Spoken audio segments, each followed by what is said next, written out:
ইউবতালা রাজুলু বিহাসাবি দীনিহি, প্রত্যেক ব্যক্তিকে তার দিনদারি অনুপাতে পরীক্ষা করা হবে। যার ভেতরে দিনদারি যেমন, রব্বুল আলামিন তার পরীক্ষাও নেবেন তেমন। দুনিয়াতেও সবার পরীক্ষা একরকম হয় না।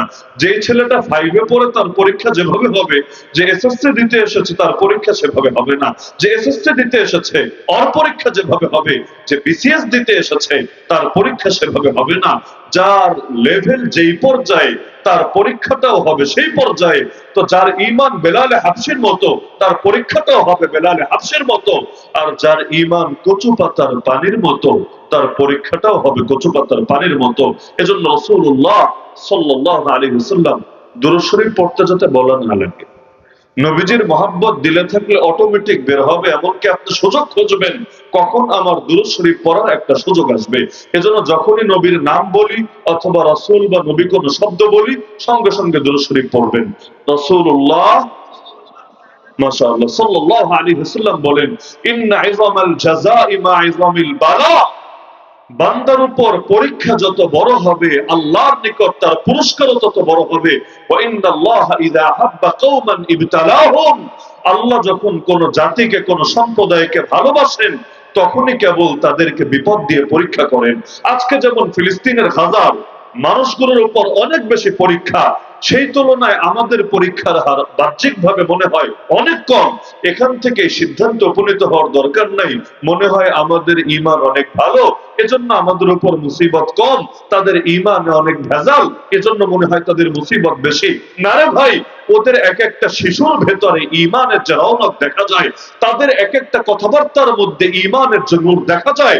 এমনকি 70 বছরের বেশি সময় মাজলুম হওয়ার পরও এখনো পর্যন্ত জালেমদের বিরুদ্ধে যে অটলতা, যে অবিচলতা, যে ইস্পাত কঠিন দৃঢ়তা দেখা যায়, এগুলো দেখলে মাঝে মাঝে মনে হয় তাদের এক একটা শিশুর ভেতরে যে ঈমান আছে, আমার মতো একজন জওয়ানের ভেতরেও এখনো সেই ঈমান হয়তো আসেনি।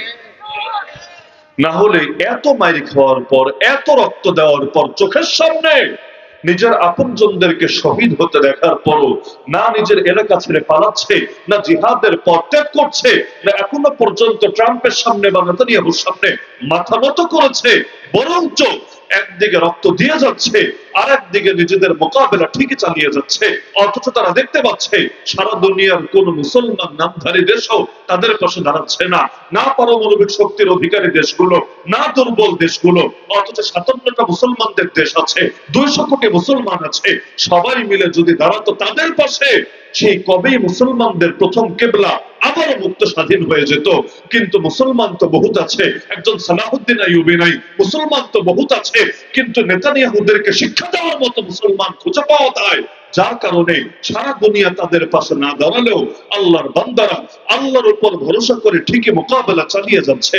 তো ওই সময় ঈমানের মধ্যে যে নূর পয়দা হয়, ভাই আপনি কখনো যদি এমন পরিস্থিতির শিকার হন, আমরাও এমন হালত হয়তো হুবহু পাই নাই, কিন্তু 5ই মে বলেন বা এরকম বিভিন্ন সময় টুকটাক কিছু আইডিয়া করার অভিজ্ঞতা হয়েছে।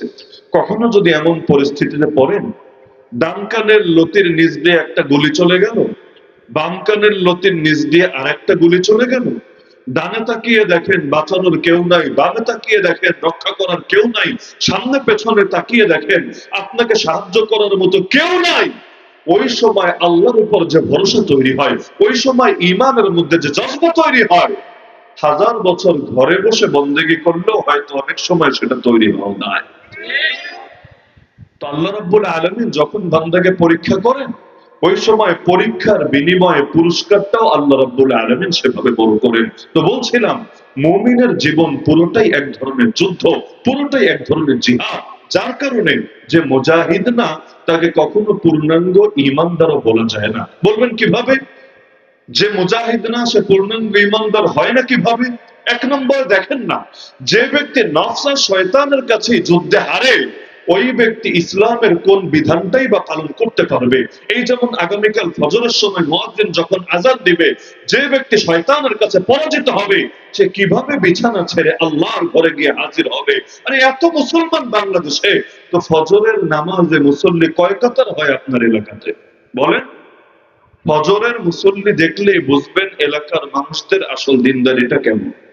কারণ অন্যান্য ওক্তে নয়তো ওজোর থাকতে পারে, যে জোহরে কাজে আছে, অফিসে আছে, চাকরিতে আছে, বিদ্যালয়ে আছে, আসরে ওই এলাকায় বাজার করতে শহরে চলে গিয়েছে, মাগরিবে তখন নয়তো কোনো দূরে কোথাও কাজে আছে। তো ফজরে কি ওজর আছে বলেন? ফজরে ওজর কি? ফজরের সময় চাকরিতে আছেন, না ব্যবসায় আছেন, না স্কুলে আছেন, না মিটিং এ আছেন? কিছুই তো না। ফজরের সময় নিজের আরামের বিছানায় তো শুয়ে আছেন। তার মানে ওই বিছানা ছেড়ে আসবেন, ঘুম ভেঙে আসবেন, নিজের স্ত্রীর বাহুবন্ধন ছেড়ে আল্লাহর সামনে দাঁড়াবেন।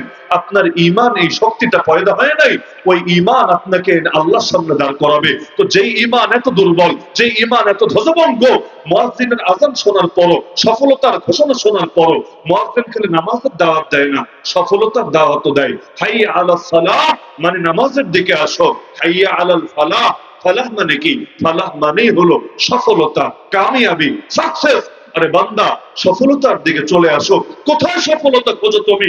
তোমার চাকরিতে সফলতা নাই, তোমার ব্যবসায় সফলতা নাই, তোমার ক্যাশের টেবিলে সফলতা নাই, তোমার বিছানায় সফলতা নাই, তোমার ঘরে সফলতা নাই। সফলতা একজনের কাছে, তিনি কে? আল্লাহর কাছ থেকে সফলতা বুঝে পেতে চাইলে আসতে হবে আল্লাহর ঘরে, দাঁড়াতে হবে আল্লাহর সামনে, কপাল নত করতে হবে সে আল্লাহর উদ্দেশ্যে। তবেই আল্লাহ সফলতা ঢেলে দিবে তোমার উপরে। এজন্যই দেখেন না, আল্লাহর ঘরে ঢোকার সময় কি বলে ঢুকি? আল্লাহুম্মা ইফতাহলি, হে আল্লাহ আমার জন্য আপনার রহমতের সব কয়টা দরজা খুলে দেন। আর বের হওয়ার সময় কি বলে বের হই? আল্লাহুম্মা ইন্নী আসআলুকা মিন ফাদলিক, হে আল্লাহ আমি আপনার কাছে আপনার রিজিক চাই। এখানে ফজল মানেই হলো রিজিক। হে আল্লাহ আমি আপনার কাছে রিজিক চাই। ঢোকার সময় রহমত চেয়ে ঢুকলাম, ঢোকার সময় রহমত চেয়ে ঢুকলাম, বের হওয়ার সময় রিজিক চেয়ে বের হলাম।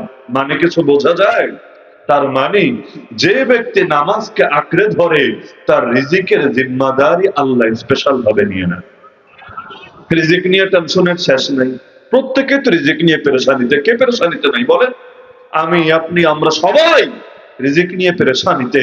অথচ কোরআনে আল্লাহ বলে দিচ্ছেন, ওয়া'মুর আহলাকা বিস-সালাতি ওয়াসতাবির আলাইহা লা নাসআলুকা রিজকা নাহনু নারযুকুকা। হে নবী, ফ্যামিলিকেও নামাজের আদেশ দেন, নিজেও নামাজের উপর জমে যান।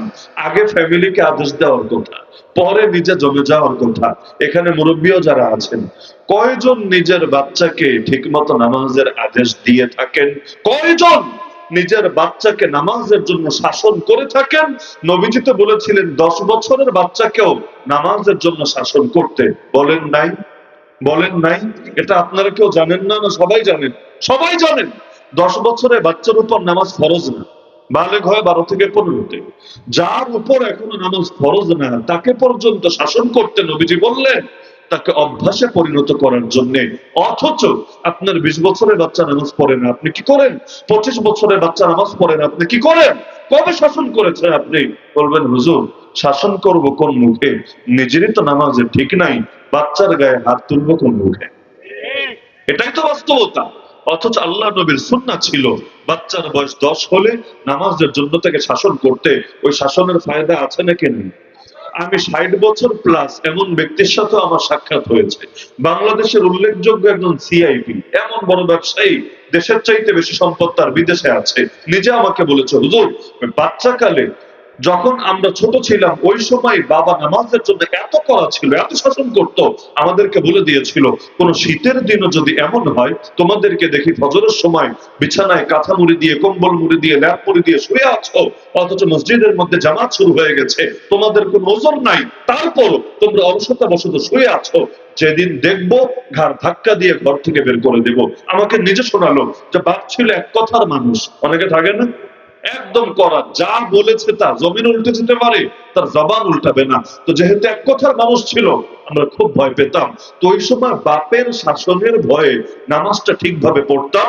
হুজুর আল্লাহকে সাক্ষী রেখে বলছি, আপনাকে শোনানোর জন্য না, এখন আমার বয়স 60 ছাড়িয়েছে, আমার এখন পুত্র নাতি সব আছে, খালি সেই বাবা নাই, এমনকি মাও দুনিয়া থেকে চলে গিয়েছে। কিন্তু আল্লাহকে সাক্ষী রেখে বলছি, এই বয়সে এসেও এত ব্যবসা, এত ব্যস্ততা, এত রোগ ব্যাধি, তারপরও আলহামদুলিল্লাহ ফজরের নামাজ দূরের কথা, আমার এক রাতেও আলহামদুলিল্লাহ তাহাজ্জুদও ছোটে না। তিনি বললেন, আমি মনে করি এটা দুই জিনিসের বরকতে আমার হাসিল হয়েছে।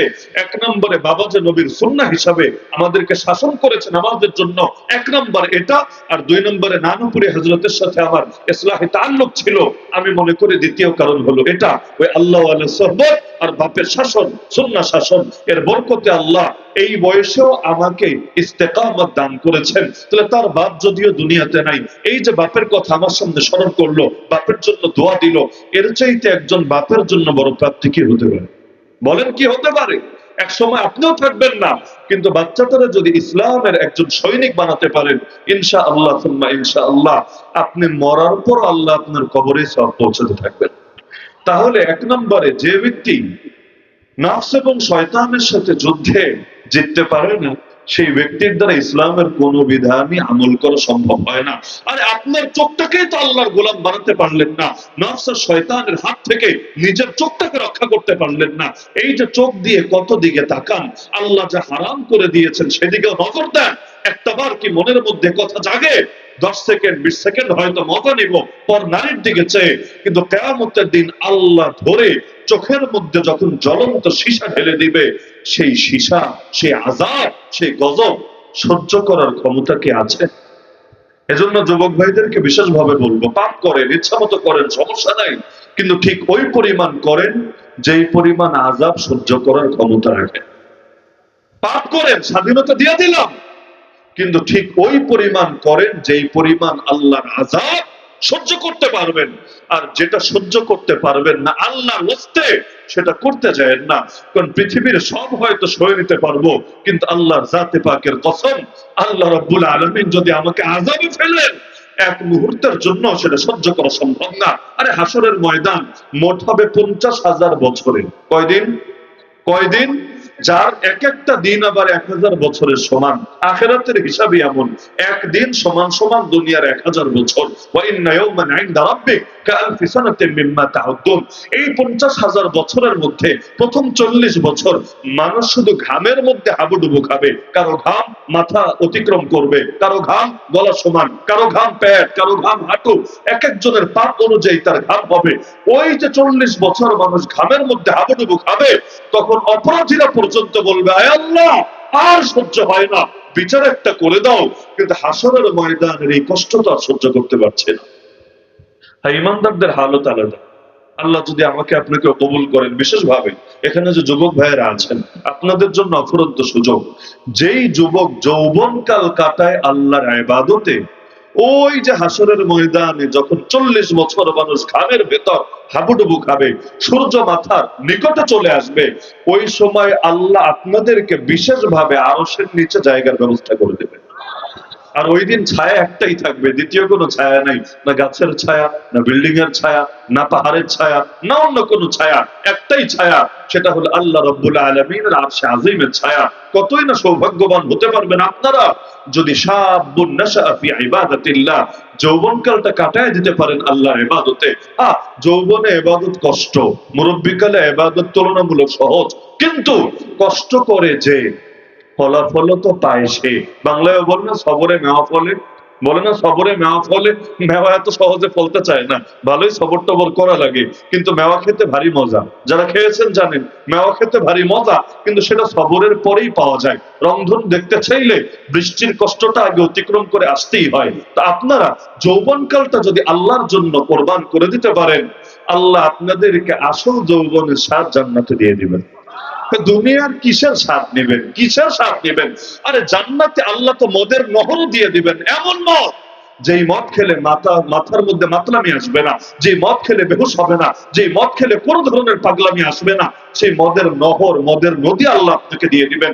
সর্বনিম্ন 72টা হুর আল্লাহ আপনাকে দিয়ে দিবেন। আরে হুর তো পরে, জান্নাতে যাওয়ার পরে যখন জান্নাতে প্রবেশ করবে, আবু হুরায়রা রাদিয়াল্লাহু আনহু হাদিস বর্ণনা করেছেন, আল্লাহ রাসূল জানিয়েছেন, প্রতিজন জান্নাতি যখন জান্নাতে প্রবেশ করবে, আল্লাহ তার সঙ্গে 2 জন করে স্ত্রী দিয়ে দিবেন।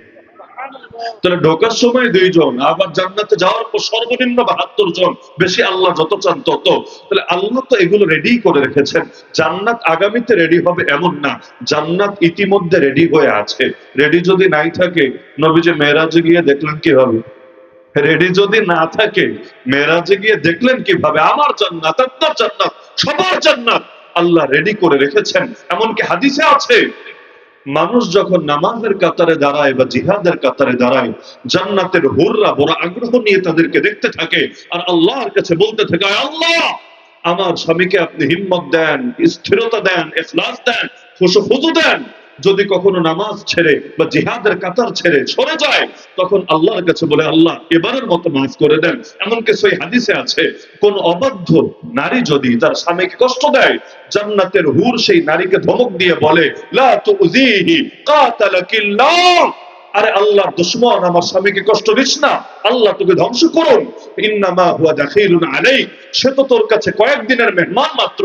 ইউশিকু আন ইউফারিকাকি ইলাইনা, শীঘ্রই সে তোকে ছেড়ে আমাদের কাছে চলে আসবে। তাহলে আপনি চিন্তা করেন, যার জান্নাতের মতো বাড়ি আছে, সে কি দুনিয়ার বাড়ি করার জন্য নিজেকে জাহান্নামের দিকে ঠেলে দিতে পারে? যার জান্নাতের নারী আছে, সে কি দুনিয়ার এই পর নারীদের পেছনে ছুটতে ছুটতে হারাম রিলেশনে জড়িয়ে জড়িয়ে নিজেকে ধীরে ধীরে জাহান্নামের দিকে ঠেলে দিতে পারে? আরে কত বড় নির্বোধ সে, কত বড় বোকা সে, যে কোটিপতি হয়ে 2-4 টাকার জন্য হাত পাতে মানুষের কাছে। আসলে লজ্জার বিষয় হবে না? আপনার যদি কোটি কোটি টাকা থাকে আর আপনি যদি 10-20 টাকার জন্য মানুষের সামনে হাত পাতেন, এলাকার লোক কি বলবে? আপনাকে নিয়ে সমালোচনা হবে নাকি হবে না?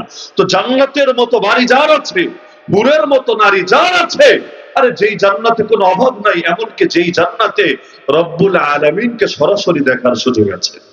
জান্নাতে সবচাইতে বড় নেয়ামত তো হুর না, সবচাইতে বড় নেয়ামত তো গেলমান না, সবচাইতে বড় নেয়ামত তো নহর না, সবচাইতে বড় নেয়ামত তো নিজেরা সচক্ষে দেখবো আল্লাহ রাব্বুল আলামিনকে।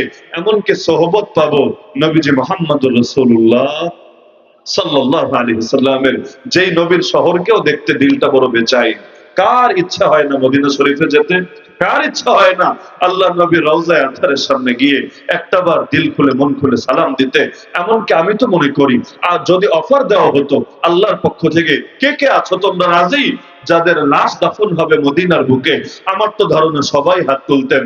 আমার জিন্দেগির স্বপ্ন, আমার মরার পরে আমার লাশটাও দাফন হোক সেই নবীর শহরের পবিত্র মাটিতে। তাহলে সেখানে ডাইরেক্ট নবীর সোহবত পাওয়ার সুযোগ আছে জান্নাতে।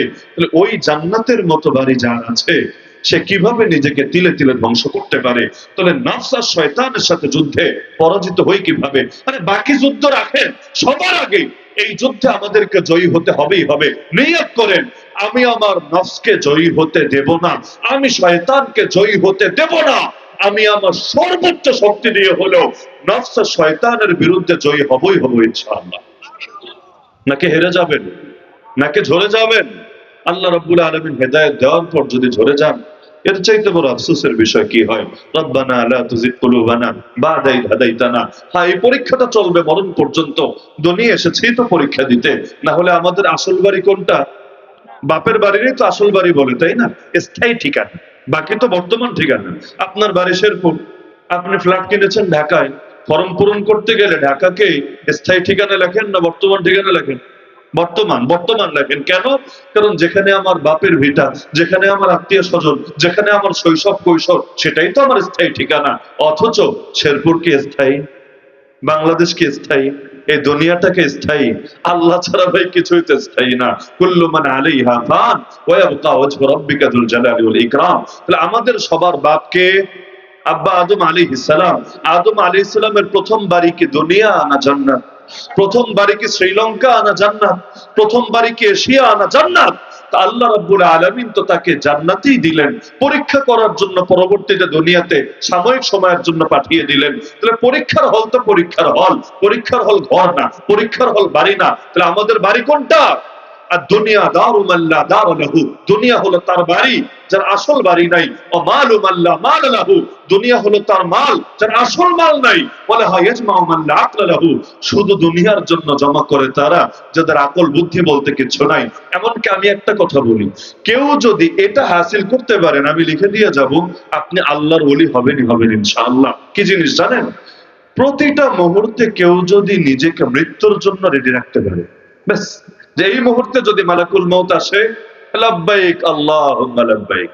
ওই হজে গেলে বলি না আমরা, হজে গেলে আল্লাহ শহরে যেতে পারলে আমরা বলি না লাব্বাইক আল্লাহুম্মা লাব্বাইক, হাজির আল্লাহ আমি হাজির তোমার দরবারে হাজির। একইভাবে আমাকে যদি ডাক দেয় আল্লাহর পক্ষ থেকে, মালাকুল মাউত হাজির হয়ে আমার সামনে, আমারে তো আর অপশন দেয় না, নবীদেরকে তো অপশন দেন। কোন নবীর জান জোর করে কবজ করা হয় না, বরং আল্লাহ তাদেরকে অপশন দেন, চাইলে আরো থাকতে পারেন, চাইলে আমার কাছে আসতে পারেন। নবীরা থাকতে চান না যেতে চান? থাকতে চান না যেতে চান? কারণ মায়ের কাছে যেতে কারো খারাপ লাগে? আরে খারাপ লাগে নাকি?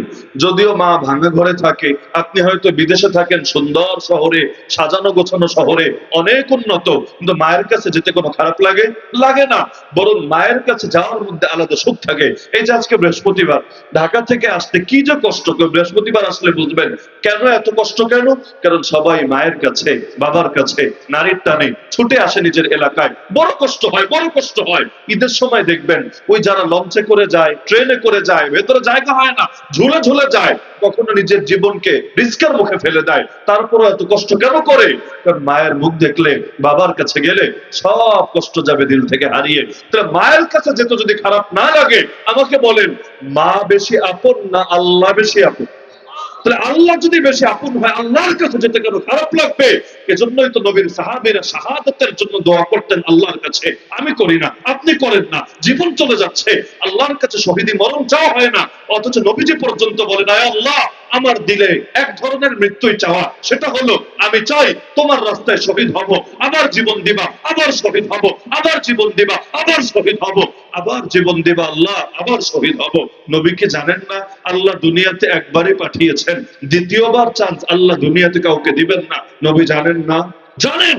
তারপর শাহাদাতের কি পরিমাণ প্রেম থাকলে, কি পরিমাণ মহব্বত থাকলে বারবার শাহাদাতের আকাঙ্ক্ষা আল্লাহর কাছে ব্যক্ত করতে পারেন। এমনকি সবাই জানেন জান্নাতে জান্নাতে গেলে আর আসতে চাইবে? আরে আপনারা যদি প্রধানমন্ত্রী বানায় গণভবনে থাকতে দেওয়া হয়, আপনি কি আর ওই দায়িত্ব ছেড়ে এলাকার সাধারণ জীবনে ফিরে আসতে চাইবেন? প্রশ্নই তো আসে না। এমনকি আপনি তো স্বপ্ন দেখাবেন 2041 সালে হ্যাংকারেঙ্গা, 2050 সালে ট্যাঙ্কারেঙ্গা, এখন ডিজিটাল আছে, সামনে স্মার্ট কারেঙ্গা, কত ধরনের স্বপ্নের মধ্যে আপনি ডুবে থাকবেন। এমনকি বয়স যদি হয় দাদার বয়স, দাদির বয়স, নানার বয়স, নানির বয়স, তাও বলবেন আরো 4টা-20টা বছর, এর আগ পর্যন্ত গদি ছাড়া যাবে না। এর জন্য খুন করা লাগলে খুন, এর জন্য গুম করা লাগলে গুম, এর জন্য যা করা লাগে তা করবে, তবুও ক্ষমতা ছাড়তে রাজি না। এটাই বাস্তবতা না? তাহলে দুনিয়ার ক্ষমতা আর কি? আসল ক্ষমতা তো আল্লাহ জান্নাতে দান করবেন। তো জান্নাত ছেড়ে কেন আসতে চাইবে আমাকে বলেন? কিন্তু আপনারা জানেন এক শ্রেণীর মানুষ, তারা জান্নাত পর্যন্ত ছেড়ে আসতে চাইবে। তারা কারা? কে জানেন না? তারা কারা? সবাই বলেন তারা কারা? শহীদরা। তারা কারা? শহীদরা। আল্লাহকে বলবে আল্লাহ বেশি না, অন্তত 10টা বার পাঠায় দাও দুনিয়ায়, আর 10টা বার শাহাদাতের মজা নিয়ে আসি। চিন্তা করেন কি আছে শাহাদাতে, যে শাহাদাতের মধু পান করার জন্য জান্নাত পর্যন্ত ছেড়ে আসার কথা বলে। যেই জান্নাতে রবের দিদার আছে, যেই জান্নাতে নবীজির সোহবত আছে, যেই জান্নাতে হুর আছে, গেলমান আছে, সারাবন্ত হুরা, রেশমের পোশাক, স্বর্ণালংকার যা লাগে সব আছে, এমনকি কোনোদিন যা কল্পনায় আসেনি তাও আছে। ওই জান্নাত পর্যন্ত ছেড়ে আসতে চাইবে শাহাদাতের মজা, শাহাদাতের মধু আরেকবার পান করবে বলে, অথচ দুনিয়াতে বসে একবার দোয়া করি না আল্লাহর কাছে। এমনকি মজার বিষয় কি জানেন? আমরা যদি দোয়ার মধ্যে বলি আয় আল্লাহ আমাদেরকে শাহাদাত নসিব করেন, কখনো কখনো হয়, সব এলাকায় হয় না, সব সময় হয় না। সেটা হলো আগের বাক্যে আমিনের যে ভলিউম ছিল, আবার পরের বাক্য আমিনের যে ভলিউম থাকে, মাঝখানে ভলিউমটা কমে যায়। কমে যায় মানে বুঝলেন? মানুষ টেনশনে পড়ে যায়, হুজুর রে আনলাম এত দূর থেকে, হুজুর কি দোয়া দিল না বদদোয়া দিল, কিছুই তো বুঝলাম। অনেকে ভাবে এটা মনে হয় বদদোয়া, এজন্য আমিনটা পর্যন্ত বলতে সাহস করে না। না হলে জীবনে কয়বার দোয়া করেছেন আল্লাহ শাহাদাত দান করেন। অথচ বুখারী খোলেন, বুখারী, সহিহ বুখারীর মধ্যে আছে ওয়াকাল উমর আল্লাহুম্মা রযুকনি শাহাদাতান ফি সাবিলিক। ওমর রাদিয়াল্লাহু আনহু দোয়া করতেন, হে আল্লাহ আমাকে আপনার রাস্তায় শহীদি মরণ দান করে। তাহলে এক নম্বরে আমাদের নফস শয়তানের বিরুদ্ধে জিততে হবে না হারতে হবে? জিততে হবে না হারতে হবে? জয়ের সূচনা হোক এক নম্বরে। আমি সবার কাছ থেকে এই আশাটা করছি, সবার কাছ থেকে। আগামীকাল ভোর থেকেই শয়তানের বিরুদ্ধে আমাদের যুদ্ধ যাত্রায় বিজয় সূচনা হতে হবে। সেটা কিভাবে? 5 ওয়াক্ত নামাজ নিয়মিত জামাতের সঙ্গে আদায় করার মাধ্যমে। কালকের ফজর যদি জামাতে পড়তে পারেন, শয়তান হেরেছে আপনার কাছে, নাফস হেরেছে আপনার কাছে। যদি না পারেন, আপনি হেরে গিয়েছেন শয়তানের কাছে, আপনি হেরে গিয়েছেন নফসের কাছে। পরাজিত হতে চান না বিজয়ী হতে চান? যুদ্ধে হারতে চান না যুদ্ধে জিততে চান? যারা কাপুরুষ তারা হারতে চায়, যারা সুপুরুষ বীর তারা জিততে চায়। আপনারা বীর হবেন না ভীরু হবেন? এখন জবাব দিবেন না ঠিক মতো। আপনারা বীর হবেন না ভীরু হবেন? সুপুরুষ হবেন না কাপুরুষ হবেন? প্রমাণ হবে আগামীকাল সকাল থেকে ইনশাআল্লাহ। আমরা শয়তানকে জিততে দেব না। বহুত পাপ আছে আমাদের, কে নাই পাপের ভেতরে? আমরা সবাই পাপের ভেতর ডুবে আছি। এমনি ভাই পাপের শেষ নাই। এরপর বড় বড় পাপগুলা নতুন করে কামানোর দরকার নেই। এমনি যে পাপ আছে, আল্লাহ যদি মাফ না করে জাহান্নামে যাওয়া লাগবেই লাগবে, কোনো সন্দেহ নাই। প্রত্যেকের এই পরিমাণ পাপ আছে, আল্লাহ মাফ করুন। যদি পাপের দুর্গন্ধ থাকতো, মানুষ আমাদের গন্ধে অতিষ্ঠ হয়ে লাঠি মেরে সমাজ থেকে বের করে দিত। যদি পাপগুলো আল্লাহ ঢেকে না রাখতো, কোন মানুষটা সমাজে মুখ উঁচিয়ে মাথা উঁচু করে চলতে পারতো? এটাই বাস্তবতা। কিন্তু আল্লাহ সাত্তার, বান্দার পাপগুলো ঢেকে রাখেন। কিয়ামতের ময়দানে আল্লাহ যখন সব পাপ তাকে দেখাবেন, হাদিসে আছে ওই সময় মানুষ একবার ডানে তাকাবে, একবার বামে তাকাবে, তার ভেতরে বড় ভয় লাগা শুরু হবে। জিজ্ঞেস করা হবে, কি রে এত পেরেশান কেন? সে বলবে, আরে সবাই মনে হয় আমার পাপ দেখে ফেলছে, আমার ইজ্জত মনে হয় শেষ হয়ে যাচ্ছে, আমার মান সম্মান মনে হয় ধুলোর সাথে মিশে যাচ্ছে। তখনও টেনশন, তখনও টেনশন, মানুষ আমারে কি বলবে? আল্লাহ তখন বলবেন, আরে বান্দা টেনশনের কিছু নাই, আমার নাম সাত্তার। দুনিয়াতেও তোর পাপকে আমি ঢেকে রেখেছিলাম, দুনিয়াতে তোকে লজ্জিত হতে দেই নাই। আরে তুই তো আমারই বান্দা, আজকে হাসরের ময়দানে আমি তোকে লজ্জিত করব না। যা, আমি এগুলো সব ঢেকে রেখেছি, বান্দা তুই জান্নাতে চলে যা। আল্লাহ যদি আমাকে এমন একটা ঘোষণা দেয়, এর চাইতে বড় সৌভাগ্য কি হবে? কিসের সার্টিফিকেট, কিসের টাকা পয়সা, কিসের ক্ষমতা? যে ব্যক্তি জান্নাতে গেল সেই আসল সফল, যে জান্নাত থেকে বঞ্চিত হলো সেই আসল কপাল পোড়া। তাহলে এক নম্বর, এই যুদ্ধে সবাই সফল হবেন তো ইনশাআল্লাহ? 2 নম্বর যুদ্ধ হলো, আমি মোট 3টা যুদ্ধের কথা বলবো, এরপর আলোচনা শেষ। 2 নম্বর যুদ্ধ হলো, যেখানেই অন্যায় সেখানেই প্রতিরোধ ইনশাআল্লাহ। ব্যথা যদি হয় মাথায়, পায়ে ওষুধ দিলে কাজ হবে। ব্যথা যদি হয় পেটে, তাহলে চোখের ওষুধ খেলে, চোখের মধ্যে ড্রপ দিলে কিচ্ছু হবে। তাহলে সমস্যা যেখানে, সমাধানও করতে হবে সেখানে। এক এক নবীর জামানায় বাতিল এসেছিল এক এক রূপে। ওই জামানার নবীরা ওই বাতিলকে নিয়ে আলোচনা করেছেন, ওদের মুখোশ উন্মোচন করে দিয়েছেন। তাহলে এক এক সময় এক এক ফিতনা আসে না আমাদের সামনে? ফিতনা কি সবসময় এক থাকে, না এক এক সময় এক একটা থাকে? আজকে 2025-এর বাংলাদেশের ফিতনা কি কি, আর 2000 সালের ফিতনা ছিল কি কি, আর মুরব্বী যাদের বয়স বেশি 1980 সালের 1970 সালের ফিতনা ছিল কি কি? সবসময় কি একরকম থাকে, না ফিতনা চেঞ্জ হতে থাকে? তাহলে অন্যায় থাকবে যেখানে, অন্যায়ের বিরুদ্ধে লড়াই হবে সেখানে। জমিনের মধ্যে অন্ধকার যদি ছড়ায়া যায়, অন্ধকার যদি ছড়ায়া যায়, তাহলে লাভ, না আলো ছড়ায় গেলে লাভ? আচ্ছা, আলো আর অন্ধকার দুটোকে একসঙ্গে জমা করা সম্ভব? এই যে লাইট জ্বালিয়েছেন, আলো জ্বলেছে, অন্ধকার হারিয়ে গিয়েছে। ওয়াকুল জাআল হক ওয়া যাহাকাল বাতিল। এজন্য আমরা প্রত্যেকে দায়িত্ব নেই, এটা এই দুইটা আমি সংক্ষেপেই বলবো। আমরা প্রত্যেকে দায়িত্ব নেই, আমরা সবাই ন্যায়ের পক্ষের সৈনিক হব, আমরা সকলে অন্যায়ের বিপক্ষের বিপ্লবী হব। পারবেন না ইনশাআল্লাহ? আমরা সবাই ন্যায়ের পক্ষের সৈনিক হব। হক থাকবে সবার উপরে, হকের জন্য প্রয়োজনে সব ত্যাগ করব। হকের জন্য প্রয়োজনে বাপও ছাড়তে হয়। ইব্রাহিম আলাইহিস সালাম হক ছেড়েছেন না বাপ ছেড়েছেন? হকের জন্য প্রয়োজন স্ত্রীও ছাড়তে হয়। লূত আলাইহিস সালাম হক ছেড়েছেন, স্ত্রী ছেড়েছেন। হকের জন্য প্রয়োজনে সন্তান ছাড়তে হয়। নূহ আলাইহিস সালাম হক ছেড়েছেন না সন্তান ছেড়েছেন? হকের জন্য প্রয়োজন এলাকা সর্দার ছাড়তে হয়। মুহাম্মদ রাসূলুল্লাহ সাল্লাল্লাহু আলাইহি ওয়াসাল্লাম হক ছেড়েছেন না এলাকা ছেড়েছেন? এলাকার নেতাদের ছেড়েছেন, আপন চাচাদের ছেড়েছেন, নিজের ঘর বাড়ি পর্যন্ত ছেড়ে আর এক দেশে চলে গিয়েছেন। তার মানে হকের জন্য সব ছাড়া যায়, কোনো কিছুর জন্য হক ছাড়া যায় না। এখানে এসে বাঙালির সমস্যা। কেউ দলের জন্য হক ছাড়বে, কেউ নেতার জন্য হক ছাড়বে, কেউ পয়সার জন্য হক ছাড়বে, কেউ চাকরির জন্য হক ছাড়বে, কেউ পদ পদবীর জন্য হক ছাড়বে। বাঙালির সমস্যা জানায় না, বাঙালির সমস্যা মানায়। এই দেশের মানুষ কম জানে না রে ভাই, বিশ্বাস হয়? এই দেশের মানুষ কম জানে না, যতটুকু জানে ততটুকু যদি মানায় আনতে পারত, এই বাংলাদেশ সোনার বাংলাদেশ না হীরার বাংলাদেশ হয়ে যেত। বেশ্যাখানা হালাল না হারাম সবাই জানেন তো? সবাই জানেন না? আচ্ছা, এটা শুধু আপনারা জানেন না বাংলাদেশের প্রতিটা মুসলমান জানে? সবাই যদি জানে বাংলাদেশে বেশ্যাখানার লাইসেন্স দিয়ে সরকারগুলো বেশ্যাখানা কিভাবে পালে, মদ হালাল না হারাম? মদ যদি হারাম হয় তাহলে মদের বারগুলো লাইসেন্স নিয়ে প্রকাশ্যে কিভাবে চলে? ঢাকা শহরে রাতের বেলা গাড়িতে চড়তেও ভয় লাগে। কেন? এই যে মাহফিল শেষ করে গিয়ে ঢুকবো 2টায় 3টায়, এমন হবে মদ খোর গায়ে পরে এসে ঝগড়া বাঁধিয়ে দিয়েছে, রাস্তার মধ্যে হাঁটছেন গাড়ি এসে আপনার উপর তুলে দিয়েছে। কত দুর্ঘটনা ঘটে, কারণ প্রকাশ্যে মদ খেয়ে আসছে। গুলশান, বনানী, ধানমন্ডি বড় বড় এরিয়ায় মদের বারে গিয়ে নায়ক নায়িকা, গায়ক গায়িকা, বড় বড় লোকরা মদ খাচ্ছে। আর সরকার মাদকের বিরুদ্ধে এত কথা বলে, এত কথা বলে, কিন্তু নিজেরাই আবার মাদকের লাইসেন্স দিয়ে থাকে। তার মানে অনুমতি ছাড়া, কর না দিয়ে তুমি যদি খাও তোমার বিরুদ্ধে পানিশমেন্ট হবে।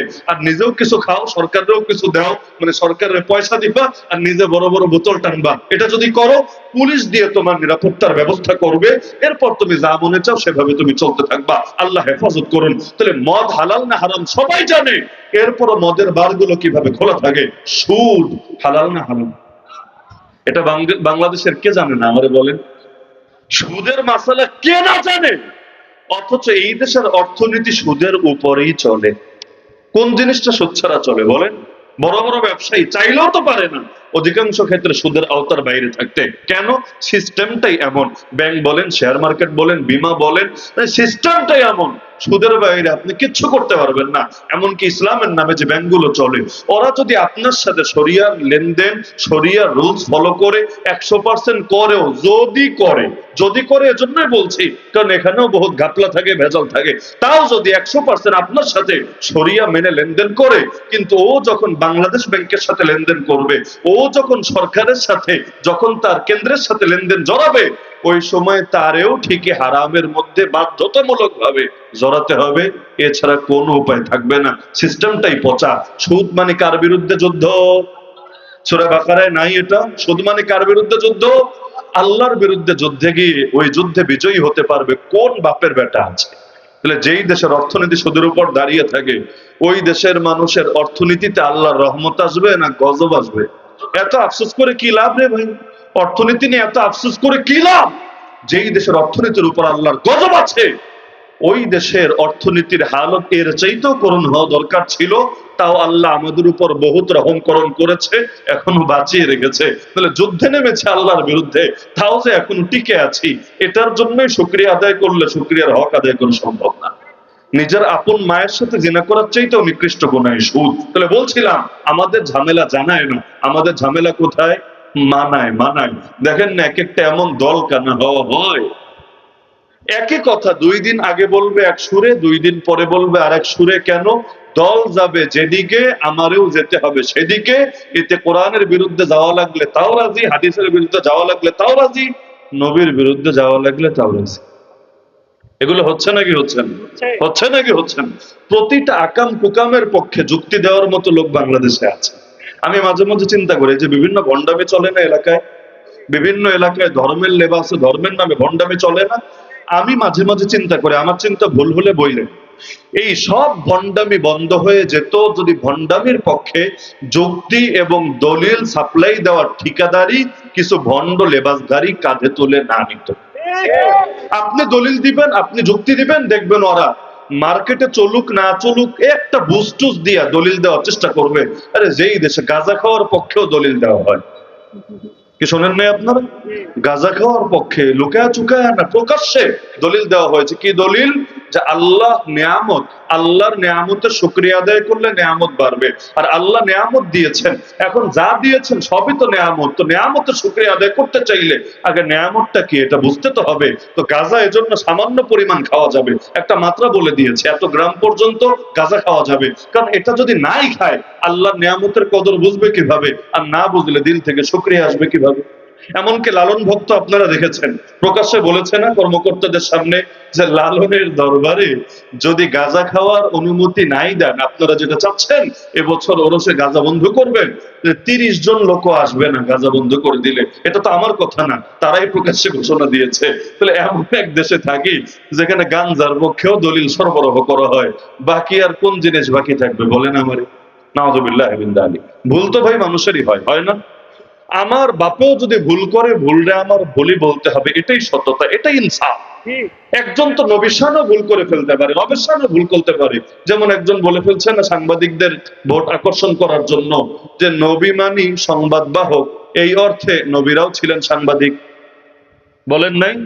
এই বাক্যের চেয়ে তো ডেঞ্জারাস বাক্য পরেরটা, সবাই তো আছে এটা নিয়ে। এর পরের বাক্য আরো ডেঞ্জারাস। পরের বাক্য হলো, আপনারা তো সার্বক্ষণিক সংবাদ সরবরাহ করেন, নগদ সংবাদগুলো জাতিকে জানান, এই বিবেচনায় আপনারা তো আরো শ্রেষ্ঠ।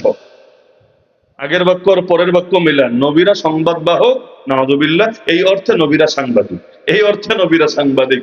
আর আপনারা যেহেতু নগদ সংবাদ জাতিরে জানান, আপনারা তো আরো শ্রেষ্ঠ। তো নবী মানে যদি সংবাদ বাহক, এই বিবেচনায় নবীর সাংবাদিক বলা যায়, তাই লিখে সাংবাদিকরাও নবী বলা যাবে। টানলে তো দুদিক থেকেই টানা যায়, তাই না? লাউরে কদুও বলা যায়, কদুরে লাউ বলা যায়, ভালো কথা।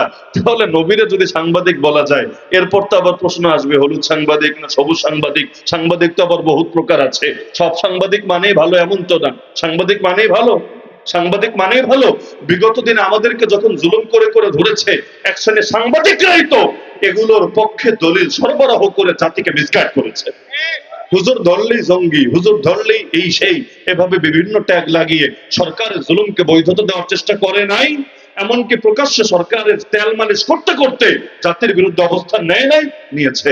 এমনকি নাউযুবিল্লাহ মিন যালিক, শাব্দিক অর্থ দিয়ে সব যদি বলা যায়, তো রাসূল অর্থ বার্তাবাহক। রাসূল অর্থ কি? বার্তাবাহক, যিনি বার্তা বহন করে নিয়ে যান। তাহলে দুদিন পর তো ডাক পিয়নের ভোট দরকার হলে বলবে, ভাই ডাক পিয়নরা, রাসূল মানি বার্তাবাহক, এই অর্থে রাসূলও ডাক পিয়ন, তোমরাও ডাক পিয়ন। তাহলে শাব্দিক অর্থ যদি সব বলা যায়, জানোয়ার অর্থ কি জানেন? জানোয়ার মানে প্রাণী। জানোয়ার খারাপ শব্দ না, জানোয়ার মানে কি? প্রাণী, যার প্রাণ আছে, যার জান আছে, জান, ওই প্রাণ জান একই জিনিস, যার জান আছে তারা জানোয়ার বলে। তো শাব্দিক অর্থের বিবেচনায় আপনারা যদি জানোয়ার বলা হয়, আপনার কেমন লাগবে? অথবা এই জাতীয় নবীরে যে সাংবাদিক বানায় দেয়, তারা যদি জানোয়ার বলা হয়, তিনি কি খুশি হবেন? তিনি খুশি হবেন? তখন বলবেন নাউযুবিল্লাহ, নাউযুবিল্লাহ, আমার জানোয়ার বললো, আমার অপমান করেছে। বাহ, তোমার জানোয়ার, অথচ জানোয়ার বাস্তবেই জানোয়ার। আল ইনসানু হায়াওয়ানুন নাতিক, মানুষ হলে এমন জানোয়ার যারা কথা বলতে পারে। মানুষের পরিচয় এটা, সংজ্ঞাই এটা, মান্তিক শাস্ত্র এবং তর্ক শাস্ত্রের ভাষায়। তাহলে শাব্দিক অর্থ দেখলেই হয় না ইজ্জতও দেখতে হয়? শাব্দিক অর্থ দেখলেই হয় না ইজ্জত সম্মানও দেখতে হয়? আল্লাহ আমাদের হেফাজত করুন। তাহলে অন্যায়ের পক্ষে থাকবেন না ন্যায়ের পক্ষে থাকবেন? অন্যায়ের বিপক্ষে যাবেন না ন্যায়ের বিপক্ষে যাবেন? অন্যায় যে করবে আমি তার বিরুদ্ধে অবস্থান নেব। আপনার বাপ শিরিক করলে প্রতিবাদ করেন, আপনার বাপ বেদাত করলে প্রতিবাদ করেন, আপনার এলাকায় গান বাজনার আয়োজন প্রকাশ্যে করলে প্রতিবাদ করেন। আলহামদুলিল্লাহ আমাদের সিলেটে, এমনকি আমার আসলে এমন এলাকা এখনো আছে, এখন এখন এই 2025-এর কথা বলছি, কোন বিয়েতে কেউ বক্স বাজাবে অথবা মুসলমানি খতনা উপলক্ষে বক্স টক্স বাজায়া ধুমধাম করে এলাকায় কয়েকদিন পর্যন্ত পরিবেশ উত্তপ্ত রাখবে, অথবা পিকনিকের গাড়িতে গান বাজাতে বাজাতে ওই বাজার ওই এলাকা ক্রস করবে, ওই হিম্মত আজও পর্যন্ত কারো নাই। পুরো এলাকা ছাড়া করে ছাড়বে ওদেরকে, আজও পর্যন্ত। এমন এলাকা আছে আলহামদুলিল্লাহ। কেন? সরকারি আইনের কারণে, পুলিশের অবস্থানের কারণে? কিচ্ছু না, শুধুমাত্র সামাজিক সচেতনতার কারণে। এলাকার মুরব্বী বলেন, জোয়ান বলেন, আলেম ওলামা বলেন, সবাই মিলে একমত, পাপ করবি কর, একা একা কর, কিন্তু এলাকার মধ্যে পাপের পরিবেশ কায়েম করবি আর আমরা বসে বসে ললিপপ খাবো, এটা তো কিছুতেই হবে না। সুতরাং গান শুনতে মনে চাইলে কানের মধ্যে হেডফোন লাগায় শোন, সেটা হয়তো আমরা নিয়ন্ত্রণ করতে পারবো না, কিন্তু বিয়ে আর খতনা আর বিভিন্ন দিবস উপলক্ষে গান জোর করে মুসলমানদেরকে শোনাবা, ইবাদতকে নষ্ট করবা, এটা আমরা কিছুতেই হতে দেব না। আজকেও হয়েছে, আজকেও হয়েছে। একদিকে বাইতুল মুকাররমে নামাজ চলছে, পাশেই স্টেডিয়ামের মধ্যে নর্তকীদের কনসার্ট চলছে, নামাজের টাইমও সাউন্ড কমানো হয় নাই। আজকের কথা বলছি, আজকে আজকে ঢাকা শহরের কথা। ঢাকা শহর নাকি মসজিদের শহর, ওই মসজিদের শহরের কথা। তা কোন সরকারের আমলে? এমন সরকার না যে কথা বললেই গম করে নিবে, এমন সরকার না ধরে আয়না ঘুরে ভরে দিবে। আজকের ঢাকাও জাতীয় মসজিদে নামাজ চলছে, পাশে কনসার্ট চলছে। সিলেটের এক এলাকায় একবার হলো, পাশে কনসার্ট চলছে বলে মাহফিলের মাইক পুলিশ এসে বন্ধ করে দিয়েছে। পরবর্তীতে বক্তা হুঙ্কার ছোড়ার কারণে ঠিকই মাইক চালু করতে বাধ্য হয়েছে। এরপর তো বিশাল আন্দোলন হয়েছে। এর চাইতে বড় লজ্জা একটা দেশের জন্য কি হতে পারে? এমনকি কোন কোন এলাকায় পূজার সময় ঝামেলাটা খুব হয়। সব জায়গায় না, কিছু কিছু এলাকায় হয়, ইন্ডিয়ায় তো নিয়মিত হয়। সিলেটের মধ্যে এক এলাকায় একবার মারপিট হলো, জুম্মার সময় গান বন্ধ করছেন। ওই পূজায় কি করে না, কীর্তন কীর্তন করে না পূজার সময়, গান বন্ধ করছে না, বারবার বলছে অন্তত সাউন্ড কমাও, জুম্মার নামাজের টাইমটা কমাও, পরে দিও। দিল না তো দিলই না, এদিকে নামাজ শুরু হলো, আর কিছু দুষ্ট ছেলে ঢিল ছুড়লো। নামাজের পর মুসল্লিরা প্রতিবাদে বের হলো, পুলিশ গণহারে গুলি করলো, একটা গুলিও কোনো হিন্দুর বুকে লাগে নাই, সবগুলো মুসলমানদেরকে গুলি করা হলো। এখানে শেষ হলেও চলতো, পরবর্তীতে ওই মসজিদের ইমামকে তার নিজের রুমে গলা কাটা অবস্থায় পাওয়া গেল। শহীদ আব্দুর রহমান মোগলাবাজারে রহমতুল্লাহ আলাই। এখন থেকে না হলেও এটা আরো 7-8 বছর আগের কথা, আজও পর্যন্ত বিচার হয় নাই, এমনকি এই নামটাও হারিয়ে গিয়েছে, এই আলোচনাও সমাজ থেকে চলে গিয়েছে। এরপর মামলা হয়েছে, কয়েক হাজার মুসলমান এই মামলার ঘানি এখনো পর্যন্ত টানছে। অপরাধ কি? কেন তারা নামাজের টাইমে গানের বিরুদ্ধে অবস্থান নিয়েছে, আর উল্টা ঢিল ছোড়ার কারণে কেন প্রতিবাদ করেছে? এজন্য সংখ্যালঘুর অধিকার রক্ষার নামে মুসলমানদেরকে এখনো হয়রানি করা হচ্ছে। আল্লাহ মাফ করুন। পঞ্চগড়ে যান, আজকে যান, গিয়ে দেখেন কাদিয়ানীদের বিরুদ্ধে প্রতিবাদ করার কারণে, মিছিল করার কারণে আজও পর্যন্ত এই সরকারের আমলেও কত হাজার মুসলমান সেই মামলার কারণে বাড়ি যেতে পারে না, ঠিক মতো ঘরে থাকতে পারে না। কাউকে ঢাকায় থাকতে হয়, কাউকে চিটাগাং থাকতে হয়। কেন? কাদিয়ানীর অধিকার রক্ষা করার জন্য এই মুসলমানদেরকে প্রয়োজনে দুনিয়া ছাড়া করতে তারা রাজি হয়ে গিয়েছে। আল্লাহ মাফ করুন। আমি মনে করি আমরা সবাই যদি অন্যায়ের বিরুদ্ধে এক হয়ে যাই, আগামীর বাংলাদেশ সোনার বাংলাদেশ হতে সময় লাগবে না ইনশাআল্লাহ। অন্যায়ের বিরুদ্ধে এক হতে পারবেন না ইনশাআল্লাহ। বিশেষ করে যুবকরা চেইন হয়ে যান, চেইন। সবাই এমন ভাবে ঐক্যবদ্ধ হয়ে যান, যেখানে অন্যায় হবে আমরা একযোগে প্রতিবাদ করব, এরপর দেখে কোন বাপের বেটা আমাদেরকে বাধা দিবে। আমি মনে করি 10-এর লাঠি 1-এর বোঝা, সবাই মিলে অন্যায়ের বিরুদ্ধে শক্ত হলে ইনশাআল্লাহ পুরো সমাজের চিত্র পরিবর্তন হতে সময় লাগবে না। আমরা চাইলে পুরো রাষ্ট্রকে, পুরো দেশকে একসঙ্গে পাল্টাতে পারবো না, কিন্তু নিজের গ্রাম, নিজের সমাজে তো পাল্টাতে পারবো ইনশাআল্লাহ। নাকি এটাও পারবেন না? এই যে আজকের মাহফিলে যত লোক আছেন না, বিশ্বাস করেন আজকের মাহফিলে যত লোক আছেন, আপনারাই যদি খালি এক থাকতে পারেন, আপনারাই যদি এক থাকতে পারেন, এলাকার মধ্যে কোন সামাজিক অন্যায়কে, সামাজিক আকাম কুকামরে আমরা প্রশ্রয় দেব না। আমি মনে করি অন্তত এলাকা পরিবর্তন হতে আর কিছু লাগবে না। খালি মুখের ওয়াজ দিয়ে সমাজ পরিবর্তন হবে? খালি মিষ্টি মিষ্টি কথা আর হাতের দোয়া দিয়ে সমাজ পরিবর্তন হবে? না রে ভাই, বরং কথাও লাগবে, কাজও লাগবে, কথাও লাগবে, কাজও লাগবে। আমরা কথা বলার দায়িত্ব পালন করলাম, আপনারা কাজের দায়িত্ব নিজেদের কাছে তুলে নেন ইনশাআল্লাহ। পারবেন না ইনশাআল্লাহ? পারবেন না ইনশাআল্লাহ? আল্লাহ সবাইকে তৌফিক দান করুন। সর্বশেষ পয়েন্ট, আজকে সর্বশেষ পয়েন্ট, এই 2 প্রকার জিহাদ দিয়ে জিহাদের দায়িত্ব শেষ হবে না। আরেক রকম জিহাদ আছে, সেটা হলো নিজে যতই আরামে থাকতে চান, সুখে থাকতে চান, এক শ্রেণীর বাতিল আপনাকে থাকতে দেবে না। আল্লাহ নবীকে কেন গায়ে হাত তুললো? কি অপরাধ ছিল নবীজির? বলেন। নবীর চাইতে ভালো আখলাক দুনিয়াতে কার ছিল? আজকে থাক, এটা আগামীতে কখনো বলবো ইনশাআল্লাহ। আপনাদের হয়তো পেটে ক্ষুধা লেগে গিয়েছে, আমি কিন্তু না খাওয়া এসে কিন্তু ডাইরেক্ট আমি স্টেজে উঠেছি, আমি কোনো চা বিস্কুট খাওয়ারও বিরতি নেই। হুজুর বলেছিল মাদ্রাসায় বসবেন কিনা, আমি বললাম না, রাত অনেক হয়েছে, মাদ্রাসায় বসার দরকার নেই।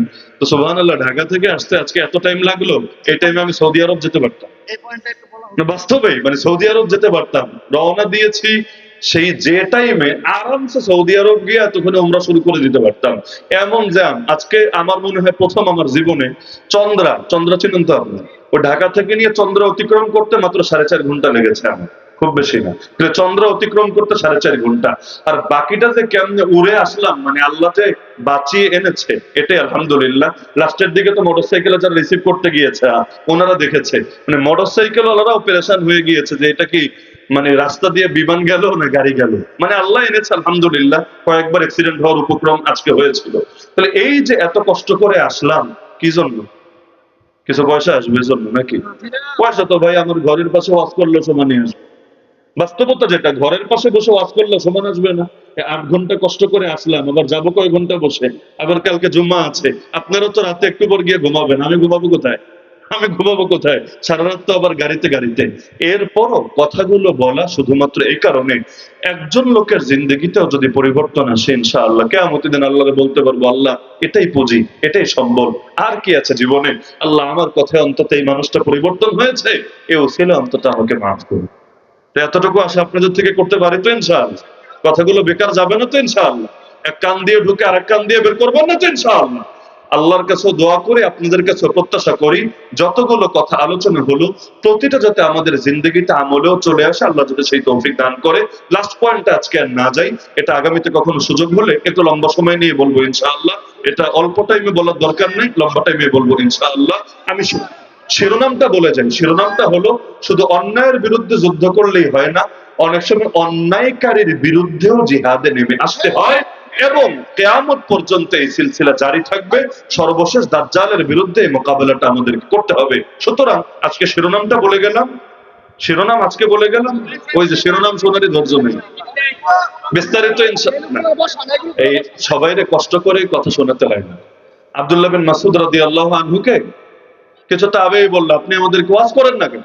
প্রত্যেক বৃহস্পতিবার তিনি ওয়াজ করতেন, আব্দুল্লাহ বিন মাসউদ রাদিয়াল্লাহু আনহু। তো সবাই বললেন, আপনি একটু বেশি করে ওয়াজ করেন না কেন? তিনি বললেন, না, এ কারণে করি না, নবী আমাদেরকে এ ব্যাপারে নিষেধ করেছেন। এমনকি নামাজ, এক সাহাবী অনেক লম্বা করে নামাজ পড়তেন, নবীজির কাছে বিচার গেল, আল্লাহ নবী সেই সাহাবীকে ধমক দিল, কেন মানুষদের জন্য যত জটিল করছো? আমার আলহামদুলিল্লাহ এই পরিমাণ এনার্জি আছে, ফজরে আজান পর্যন্ত কথা বললে আমার কথা বলে বাস্তবে। কারণ একদিনে 4টা 5টা 6টা পর্যন্ত মাহফিল করতে অভ্যস্ত। তাহলে 6 মাহফিলের ওয়াজ যদি এক জায়গায় করি, মোটামুটি 6 ঘন্টা চলবে না? চলবে ইনশাআল্লাহ। ওই পরিমাণের যে আমার আছে, কিন্তু আপনাদের এত পরিমাণ নেওয়ার শক্তি থাকবে না। এখন কেউ যদি বলে না হুজুর আরো করেন, ভাই আরেকজনের তো কষ্ট হচ্ছে, আরেকজনের তো কষ্ট হচ্ছে।